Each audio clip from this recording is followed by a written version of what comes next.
কর্ম এবং ফল। মানুষের স্বভাব হলো এটাই যে তিনি নিজের প্রত্যেক পরিশ্রমের প্রতিফল প্রার্থনা করেন। বেশিরভাগ সময় এই ফলাফলের চিন্তা করতে করতে, কল্পনা করতে করতে উনি কর্ম করতে থাকেন যে আমি এই কাজটা করলে এই ফল পাবো। সেই সব কল্পনা করতে থাকেন যা না তার হাতে আছে, না আছে অধিকার, আর না আছে নিয়ন্ত্রণ। উনি শুধু নিজের কর্ম করতে পারেন। উনি কি ফল পাবেন তা তার হাতে কখনোই নেই। তাই আপনিও শুধুমাত্র কর্ম করতে থাকুন, ফলের চিন্তা করবেন না।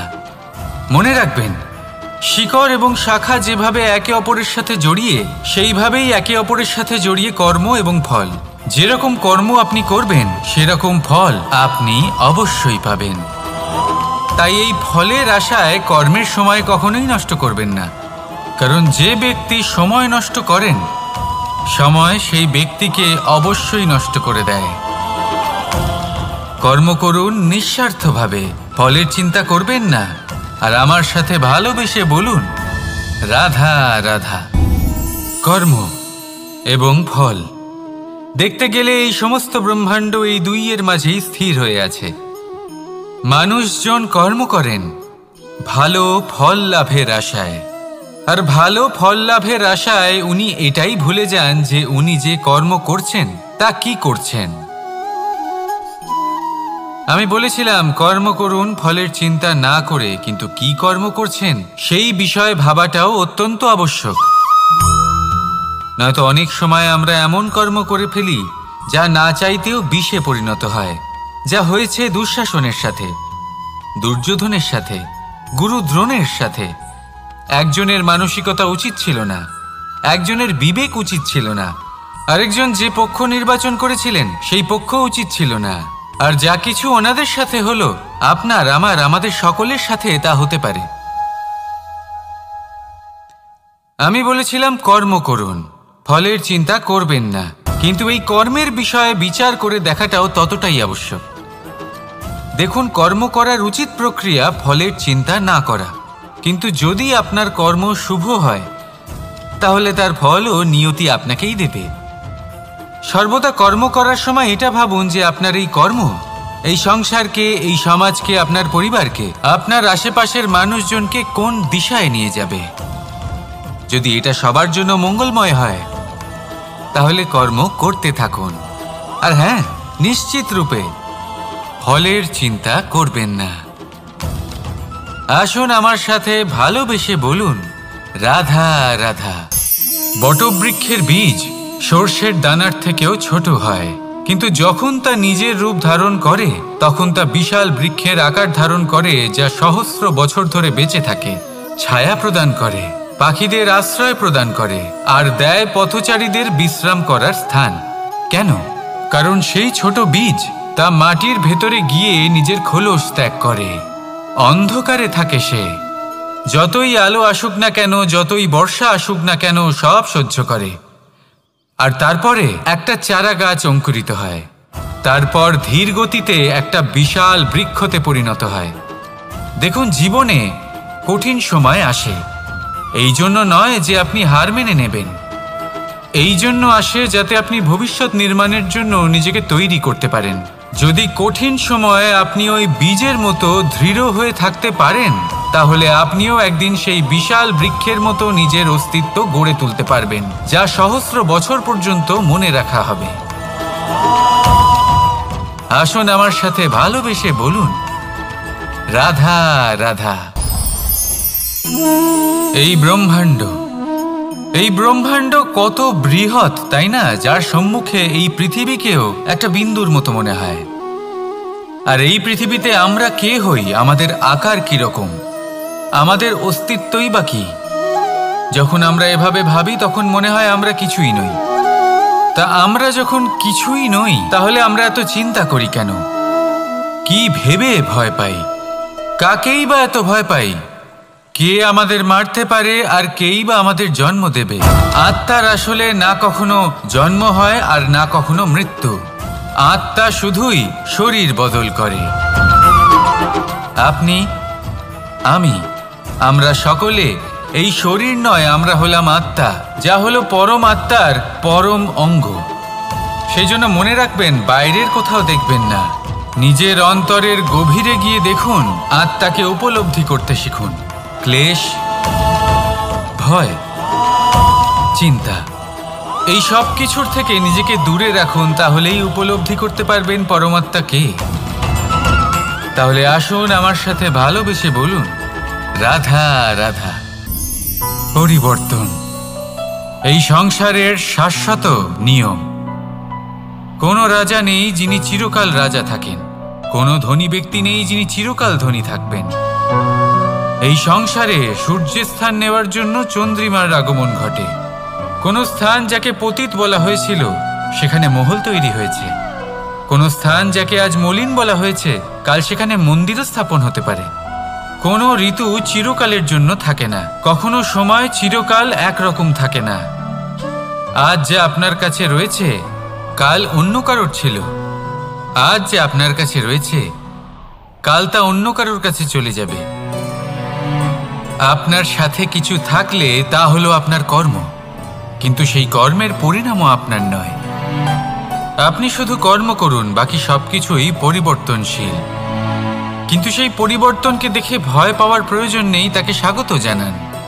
যদি আপনি হাসি মুখে সেই পরিবর্তনকে স্বাগত জানান, তাহলে এই পরিবর্তনও হাসি মুখে আপনার সাথে থাকবে। আসুন আমার সাথে ভালোবেসে বলুন, রাধা রাধা। সঞ্চয়। মানুষের যখন থেকে বোধবুদ্ধি হয়, সঞ্চয় করতে আরম্ভ করে দেন। সঞ্চয় করতে থাকেন ভোজনের, সঞ্চয় অর্থের, সঞ্চয় শক্তির। নিজের জন্য করেন, নিজের পরিবারের জন্য করেন, নিজের স্ত্রীর জন্য করেন, সন্তানের জন্য করেন, সন্তানের সন্তানের জন্যও সঞ্চয় করেন। সঞ্চয় করার জন্য ওনার কাছে অনেক কারণ রয়েছে, কারণ উনি এটা ভাবেন যে এই সঞ্চিত শক্তির জন্য কেউ ওনার কোনো ক্ষতি করতে পারবে না। মানুষ ভুলে যান একটা গুরুত্বপূর্ণ কথা, এই সত্য, উনি এই সংসারে খালি হাতেই এসেছিলেন, আর এখান থেকে ওনাকে খালি হাতেই যেতে হবে। যা এখানকার তা এখানেই থেকে যাবে। আর যদি কিছু ওনার সাথে যায়, তা হলো ওনার কর্ম, আর কিচ্ছু নয়।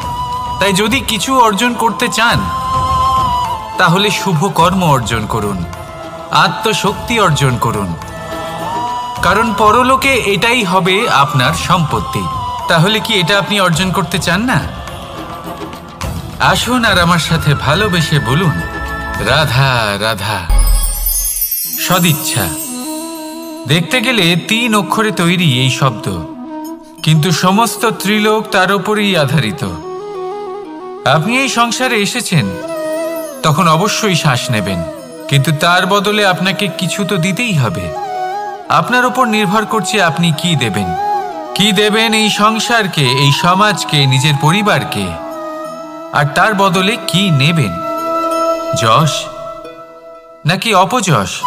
দেখুন, এক ছিল রাবণ, যে কিনা সমুদ্র পার করল সীতাকে অপহরণ করার জন্য, আর এক ছিলেন রামচন্দ্র, যিনি সমুদ্র পার করেছিলেন, সেতু বানিয়ে গিয়েছিলেন সীতাকে ফিরিয়ে নিয়ে আসার জন্য। দুজনেই সমুদ্র পার করেছিলেন, শুধু পার্থক্য ছিল সদিচ্ছাকে বোঝার, লক্ষ্যের। অনেক মানুষের যাত্রা একরকম হতেই পারে, কিন্তু আনন্দ তখনই লাভ করবেন যখন লক্ষ্য শুভ হবে, মহান হবে। এই লক্ষ্য দিয়ে এই সংসারের কল্যাণ হবে এবং মানুষের সম্মান হবে। যদি আপনার সংকল্প উচিত হয়, তাহলে আপনার লক্ষ্য উচিতই হবে, নয়তো শুধুমাত্র বিনাশ হবে।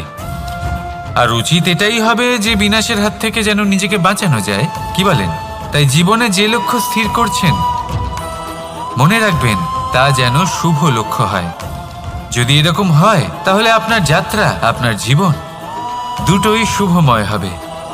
আসুন আর আমার সাথে ভালোবেসে বলুন, রাধা রাধা। সুরক্ষা। এই সুরক্ষা আসলে কি? এটা কি কোনো কবচ নাকি কোনো সীমা? এই সুরক্ষা আসলে অন্য কিছু। আমাদের মাতা পিতা, আমাদের প্রিয়জন, আমাদের বন্ধু, এই সমাজ, আমাদের শুভাকাঙ্ক্ষী, আমাদের আত্মীয়, এনারা সবাই আমাদের জীবনে কোনো না কোনোভাবে সুরক্ষা দিয়ে থাকেন, একটা কবচ দিয়ে থাকেন কোনো না কোনো রূপে। কিন্তু দেখতে গেলে আমাদের পরাক্রমের পথে, আমাদের বীরত্বের পথে, আমাদের সাহসের পথে এই সুরক্ষাই সবথেকে বড় বাধা হয়ে দাঁড়ায়। একবার ভেবে দেখুন, যদি আপনি কোনো সুরক্ষাই না পান বা যদি আপনি এই সুরক্ষা ভেঙে বাইরে আসতে পারেন, তাহলে আপনার বীরত্ব চরম সীমায় পৌঁছে যায়। কেন? কারণ তখন আপনি জানেন যে এই সংসারের সম্মুখীন আমাদের নিজেদেরই হতে হবে। আপনি বুঝে যান যে শত্রুর সম্মুখীন এবার নিজের বলের দ্বারা, নিজের পরাক্রমের দ্বারা, নিজের সাহসের দ্বারা করতে হবে। আর তখন আমাদের মনের মধ্যে এই শক্তি জাগ্রত হয়। এই শক্তি অন্তরেই বসবাস করে। শুধু এটা চিনে নিতে হবে, একে জাগ্রত করতে হবে। আর এটা সুরক্ষা ভেঙে যাওয়ার পরেই সম্ভব হয়। আর যারা নিজের শক্তি সম্পর্কে জানেন, যিনি নিজেই জানেন তিনি কতটা শক্তিশালী, তিনি নিজেই নিজের সুরক্ষা কবচ চিরকালের মতো ভেঙে ফেলে দেন, ঠিক কর্ণের মতো। আর তারপরে দেখুন, আপনার পরাজয় হোক বা বিজয়ী হোক না কেন, সেটাই অনেক বড় হয়, সেটাই প্রশস্ত হয়ে থাকে। সেই জন্য ত্যাগ করুন নিজের ভয়কে, নিজের আশেপাশের এই সুরক্ষা চক্রকে ভেঙে ফেলুন। আর সম্মুখীন হন এই সংসারের নিজের শত্রুর সম্মুখীন হন। পরাক্রমের এই অঙ্কুর, তা অঙ্কুরিত হওয়ার জন্য বীজের উপরের এই কবচ, এটা ভেঙে যাওয়া অতি আবশ্যক। আসুন আমার সাথে ভালোবেসে বলুন, রাধা রাধা। যখন আমরা হাঁটতে থাকি আর আমাদের পায়ে কাঁটা বিঁধে যায়, তখন মুখ দিয়ে আহ বেরিয়ে আসে, কান্না চলে আসে, আর অনেক সময় অভিশাপও বেরিয়ে আসে। কিন্তু আমরা কি কখনো এটা এইভাবে দেখেছি, এইভাবে ভেবেছি যে আমরা যে পথে চলেছি সেই পথে কাঁটা বিঁধেছে, নাকি আমরা সেই পথ নির্বাচন করেছি যাতে শুধুই কাঁটা রয়েছে? নাকি আমরা এভাবে ভেবে দেখেছি যে এই কাঁটা আমাদের কষ্ট দিতে এসেছে, নাকি এটা আমরাই বিছিয়ে রেখেছিলাম? সাবধান থাকা উচিত ছিল, কারণ কাঁটা বিঁধলে যন্ত্রণা হবে, চিৎকার করে ফেলতে পারি, মুখ থেকে অভিশাপও বেরিয়ে আসতে পারে। কিন্তু এই অভিশাপ শুধুমাত্র আমাদের তরফ থেকে অভিশাপ হয়, সামনের ব্যক্তিটির ওপরও নির্ভর করে। এবার সেই ব্যক্তি যদি এমন হয় যে ফুল আর কাঁটা এই দুই সমানভাবে গ্রহণ করতে পারে, তার কাছে অভিশাপও বরদানে পরিণত হয়। শেষ পর্যন্ত ব্যাপারটা দাঁড়ায় ভাবনা, চিন্তা, দৃষ্টিভঙ্গির ওপর। কারণ আপনার এই ভাবনাই সত্যি হয়ে সামনে আসে। সেই জন্য এই ভাবনা, চিন্তা, মানসিকতাকে গুরুত্ব সহকারে দেখবেন। এই বিবেচনা নিয়ে বিবেচনা করতে শিখুন। আমার কথার অর্থ হলো যে জীবনে যখন এরকম কিছু একটা ঘটবে, তখন ভেবে দেখুন যে এরকম কেন হলো। আপনি কি এমন কোনো কর্ম করেছিলেন যার কর্মফল এটা? এমন কোনো কাজ যা অনুচিত ছিল, অসত্য ছিল, যা অভদ্রতার কারণ ছিল? ভেবে দেখা প্রয়োজন। দেখুন, ইচ্ছে হলো আপনার যে আপনি কি করতে চান, ভাবনা আপনার, সত্য আপনার, জীবন আপনার, সিদ্ধান্ত আপনার। আসুন আর আমার সাথে ভালোবেসে বলুন, রাধা রাধা। সময়, এই সময় আসলে কি? এই সময় একটা সরল রেখা তো কখনোই নয়। সময় হলো একটা চক্র, যেখানে এর আদি সেখানেই হলো এর অন্ত, আর যেখানে তা শেষ হয় সেখান থেকেই তার শুরু হয়। এই সময় একটা অত্যন্ত বিচিত্র চিন্তা, বিচিত্র ভাবনা, একটা বিচিত্র বস্তু যা কেউ বুঝতে পারেন না। এই সময়ের লীলা, এর কোনো প্রমাণ নেই, কোনো জ্ঞান নেই, কোনো পরিমাপ নেই। শুধু এটুকু আমরা জানতে পারি, যেখানে শেষ হবে সেখান থেকে একটা নতুন সূচনাও হবে। যা আজ আপনার কাছে আছে, কাল অন্য কারোর কাছে যাবে, তারপরে তার কাছ থেকেও অন্য কারোর কাছে যাবে, তারপরে তার থেকেও ছিনিয়ে নেওয়া হবে। এই নিয়তির একজনের কাছ থেকে অন্যজনের কাছে আদান প্রদানের এই সময় হলো আপনার সময়। এই সময়ের সদ্ব্যবহার করুন, এই সময়কে বাঁচুন। আপনাকে শুধু এটাই সুনিশ্চিত করতে হবে যে আপনি কোন পক্ষে আছেন। আর সত্যি বলতে কি, আপনার জীবনের পরিণাম নির্ভর করে আপনার নির্বাচনের ওপর। আপনি কোন পক্ষ নির্বাচন করছেন। তাহলে মনে রাখবেন, জীবনে সেই পক্ষই নির্বাচন করবেন যা চয়ন করার পরে আপনি সুখ অনুভব করবেন, আপনি সন্তোষ লাভ করবেন, প্রসন্নতা লাভ করবেন। আর আমি এটাই সুনিশ্চিত করব যে এই পক্ষ যেন শান্তির পক্ষ হয়, এই পক্ষই যেন প্রেমের পক্ষ হয়। তাহলে চিন্তা করবেন না, আর আসুন আমার সাথে ভালোবেসে বলুন, রাধা রাধা। দৃষ্টি আর দৃষ্টিভঙ্গি, এই সমগ্র লীলা হলো এই দুইয়ের। বিচিত্র হতে পারে, কিন্তু এটাই সত্যি। এবার আপনাকে একটা উদাহরণ দিয়ে বোঝাই। অনেক সময় আপনি কোনো ব্যক্তিকে এটা বলতে শুনবেন যে আমি আমার নিজের উপরে গর্ব করি, আমি নিজেকে নিয়ে গর্ব করি, আমি খুব ভালোভাবে আমার মা বাবার সেবা করি, ওনাদের আমি সবসময় সুখী রাখি, ওনাদের আমি একটা বাড়ি দিয়েছি, সকল সুখ সুবিধা দিয়েছি, ওনাদের জীবনে প্রত্যেক জিনিস দিয়েছি আর দেব যা তাদের প্রয়োজন। এবার আমাকে বলুন যে আপনি কে হন। আপনি হলেন সেই বীজ যা আপনার মাতা পিতা রোপণ করেছেন। আপনার মা বাবাই আপনাকে এই সংসারে জন্ম দিয়েছেন। এবার এইসব কথার কি তাৎপর্য? এই হলো সেই ব্যক্তির দৃষ্টিভঙ্গি। এবার দেখা যাক এই প্রকৃতি আমাদের কি শেখায়। কখনো কোনো গাছকে দেখবেন, যখন সেই গাছে ফল আসে, সে মালিকে এটা বলে না যে দেখো আমি তোমাকে ফল খেতে দিচ্ছি। সেই বৃক্ষ এটা বলে না যে দেখো আমি তোমায় আহার করতে দিচ্ছি, কারণ ও জানে যে এটা হলো সেই মালির পরিশ্রম, এটা হলো তারই কর্মের ফল, আর এটা তারই পাওয়া উচিত। সে বলে যে তোমার জিনিস তোমাকেই অর্পণ করলাম, এ আমার জিনিস নয়। ও জানে সেই মালির গুরুত্ব আসলে কি। এটা হলো তার দৃষ্টিভঙ্গি। সেই জন্য আপনি জীবনে কোন ব্যক্তির মধ্যে, কোন পশু পাখির মধ্যে, কোন প্রাণীর মধ্যে, কোন পরিস্থিতিতে, কোন আবেগের মুহূর্তে কি দেখতে পাচ্ছেন, সেটা আপনার দৃষ্টিভঙ্গির উপরে নির্ভর করছে। তাই নিজের মনে ধনাত্মক ভাব জাগ্রত করুন, শুভ চিন্তা নিয়ে আসুন। এই ভাবনাই সত্য হয়ে সামনে আসবে।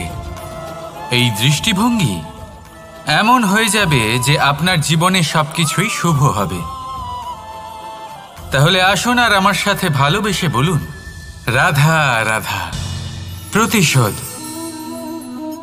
অথবা কাউকে দুঃখ দেওয়ার ভাবনা, যদি এটা আপনার মনে থাকে, তাহলে আপনি নিজের মনেই যন্ত্রণার একটা বিশাল বৃক্ষ রোপণ করছেন, এটা মনে রাখবেন।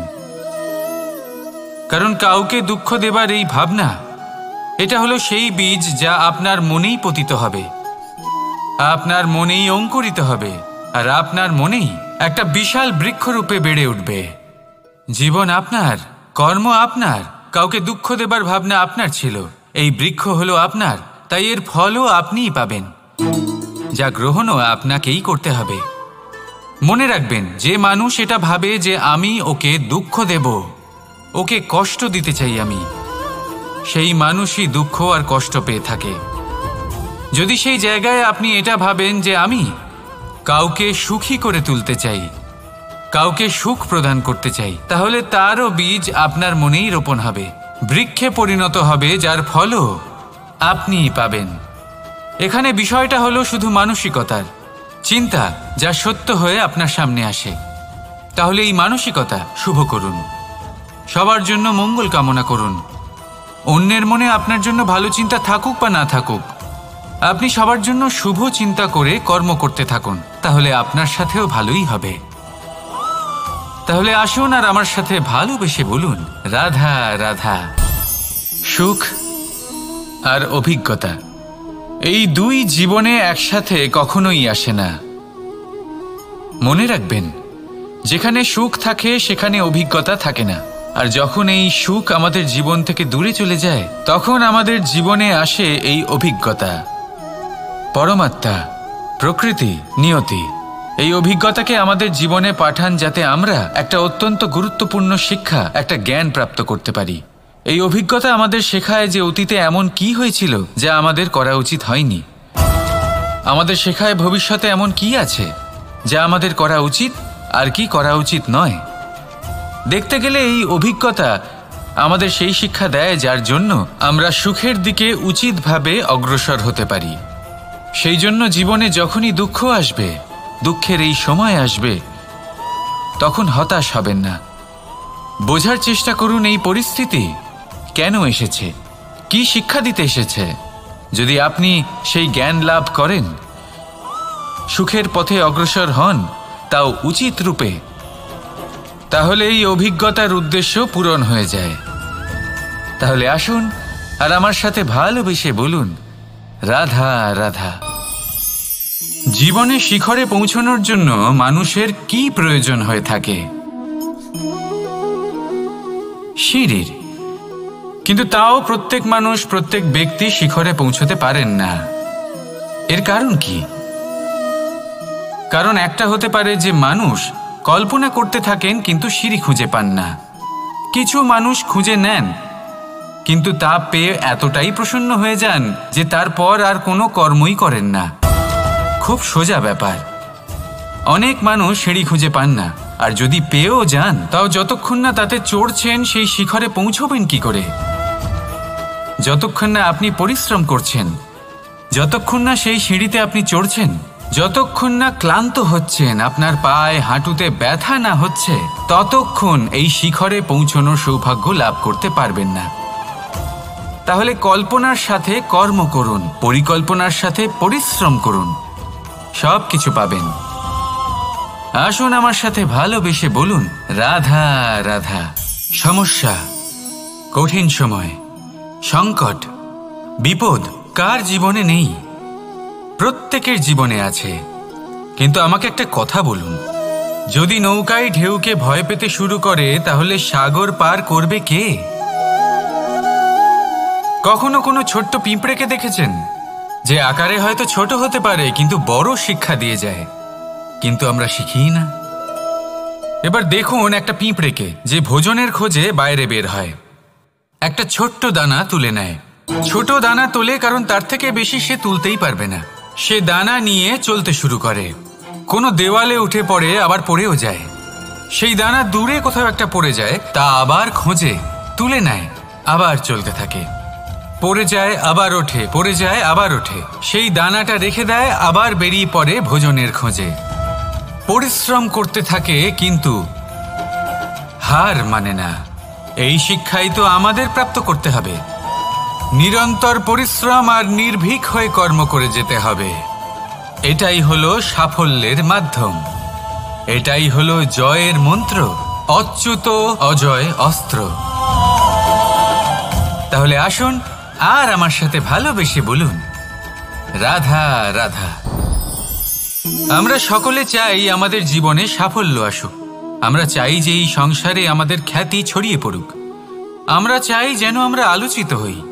কিন্তু শুধু চাইলেই কি যায় আসে? যদি এই সংসারে আলোচিত হতে হয় তাহলে পরিচিত হতে হবে পরিশ্রমের দ্বারা। যতক্ষণ না আপনারা পরিশ্রমের সাথে পরিচিত হবেন, সাফল্যের সাথে পরিচিত হবেন না। সংঘর্ষ করতে হবে প্রতিদিন, প্রতি বছর। জীবনের সব পরিস্থিতিতেই হয়তো নতুন নতুন বাধা আসবে, নতুন নতুন বিঘ্ন ঘটবে। কিন্তু এটা আবশ্যক নয় যে সমস্ত বিঘ্ন বিনাশের জন্য আসবে। কিছু বিঘ্ন আপনার পথ প্রশস্ত করার জন্য আসবে, আপনার পথ পরিষ্কার করার জন্য আসবে। যদি আপনাকে উদাহরণ দিই, যখন বন্যা আসে, বাড়ি ঘর ভেসে যায়, তখন আমরা হতাশ হয়ে পড়ি, আমরা দুঃখী হয়ে পড়ি। কিন্তু সেই বন্যাই আমাদের সেই ধরিত্রীকে এত উর্বর করে তোলে যে সেই উর্বর অংশ কাজে লাগিয়ে আমরা সেরকম আরও 10টা বাড়ি বানাতে পারি। তাহলে ধন্যাত্মক থাকুন আর যে কোনো সংঘর্ষের জন্য প্রস্তুত থাকুন। জীবনে অনেক দূর যেতে পারবেন। তাহলে আসুন আমার সাথে ভালোবেসে বলুন, রাধা রাধা। জীবনে কখনো কখনো আমরা সেই পরিস্থিতিতে ফেসে যাই যখন আমাদের মনে হয় যে আমাদের নতুন কিছু একটা করতে হবে, কিন্তু আমরা করতে পারি না। কারণ কোথাও না কোথাও আমরা রীতির দ্বারা আবদ্ধ, আর আমরা সেই রীতি ভাঙতে চাই না। কেবল একটাই প্রশ্ন আসে মনে, আশেপাশের মানুষ কি বলবে, আশেপাশের মানুষ কি ভাববে? আপনাকে একটা প্রশ্ন করি, কারা এই মানুষজন? আপনার জন্মের সময় এই মানুষজন কোথায় ছিলেন? যখন আপনি কোনো সমস্যায় পড়েন তখন এই মানুষজন কোথায় থাকেন? এগিয়ে এসে কি আপনাকে সাহায্য করেন, নাকি সেই সমস্যার সমাধান আপনি নিজেই করেন? এইসব মানুষজনের চিন্তা ত্যাগ করুন যদি আপনি জীবনে বাঁচতে চান। ভেবে দেখুন জীবনে কি কি শুভ আছে আর কি কি শুভ করতে পারেন। যদি তা স্রোতের বিপরীতে হয় তাহলে সংঘর্ষ করুন, কিন্তু এইসব মানুষজনের কথা ভাববেন না। ভেবে দেখুন জীবনে আপনি কি কি শুভ কাজ করতে পারেন। এটা ভাবুন যে আপনি কখনো এমন কোনো কাজ করে ফেলেননি তো যার জন্য কারোর হৃদয় আহত হয়েছে। শুভর দিকে নিজের চিন্তা কেন্দ্রীভূত করুন, আপনার জীবনে সব কিছু শুভই হবে। তাহলে আসুন আমার সাথে ভালোবেসে বলুন, রাধা রাধা। আজকাল আপনি দেখে থাকবেন যে মা বাবা শুধুমাত্র সন্তানকে ভালোবাসেন তা নয়, তাদের মোহেও জড়িয়ে পড়েন। বিদ্যালয়ে যখন পাঠান তখন সমস্ত সুযোগ সুবিধা দিয়েই পাঠান। চেষ্টা করেন যে সবসময় যেন সন্তান তাদের চোখের সামনেই থাকে। কিন্তু ভুলে যান এক অত্যন্ত গুরুত্বপূর্ণ কথা, যে সন্তানকে এক নতুন দৃষ্টিভঙ্গি দেওয়াই হলো ওনাদের কর্তব্য। সেই জন্য পুরাতনকালে শিষ্যদের গুরুকুলে পাঠানো হতো, বাড়ির থেকে দূরে। কারণ বাড়ি ছেড়ে যাওয়া এক সন্তানের জন্য, এক শিষ্যের জন্য অত্যন্ত শুভ লক্ষণ হয়। যখন সে বাড়ির থেকে দূরে, গৃহস্থের থেকে দূরে থাকবে, তখন এই সংসারকে সে এক নতুন দৃষ্টিভঙ্গি দিয়ে দেখবে, পরখ করবে, বুঝতে পারবে, আর সবকিছু নিজে থেকেই শিখে যাবে কখন আক্রমণ করতে হয়, কখন পিছু হটতে হয়, কিভাবে এই সংসারের সম্মুখীন হতে হয়। আর এটা আপনার দৃষ্টি ওকে শেখাতে পারবে না, ওর অভিজ্ঞতা ওকে শেখাতে পারবে। তাই মনে রাখবেন, যদি আপনি চান যে আপনার সন্তানের বিকাশ হোক, তাহলে অনেক সময় ওকে নিজের থেকে দূরে নিয়ে যেতে হয়। যদি মোহে আবদ্ধ থাকেন তাহলে ওর বিকাশ কখনোই হবে না। তাহলে আসুন আমার সাথে ভালোবেসে বলুন, রাধা রাধা। কখনো কখনো মানুষ মনে করেন যে সে নিজেই সব থেকে বেশি শক্তিশালী, তিনি হলেন জ্ঞানী। দেখুন, এটা ভালো ব্যাপার যে আপনার মধ্যে শক্তি আছে, জ্ঞান আছে, আর এটা শুধু আপনার জন্য নয়, এই সমস্ত সমাজের জন্য, দেশের জন্য, সমগ্র পৃথিবীর জন্য অত্যন্ত আবশ্যক। কিন্তু এই কথাটাও বোঝা অত্যন্ত আবশ্যক যে এই জ্ঞান যেন কখনো অহংকার না হয়ে ওঠে। যখন মানুষের মধ্যে জ্ঞান থাকে তখন সে রাম হয়ে ওঠে। রাম, যিনি সমুদ্রের বুকে সেতু বানিয়েছিলেন, বানর সেনার দ্বারা রাক্ষস রাজকে পরাজিত করেছিলেন, আর চিরকালের জন্য সবার কাছে আদর্শ হয়ে উঠেছিলেন। আর যদি মানুষের মনে অহংকার জন্মায় তাহলে সে রাবণ হয়ে ওঠে। দেশে বিদেশে যতই খ্যাতি থাকুক না কেন, সে রাক্ষস হয়ে ওঠে, নিজের সাথে সাথে সমস্ত কুলের বিনাশ করে বসে। এবার জ্ঞান নাকি অহংকার, আপনার কি চাই সেই সিদ্ধান্ত আপনার, আর আপনার এই সিদ্ধান্তই নিশ্চিত করবে যে আপনার কর্ম কি হবে, আর আপনার এই কর্মই নিশ্চিত করে দেবে আপনার প্রারব্ধ কি হবে। তাহলে শুভ কর্ম করুন আর আমার সাথে ভালোবেসে বলুন, রাধা রাধা।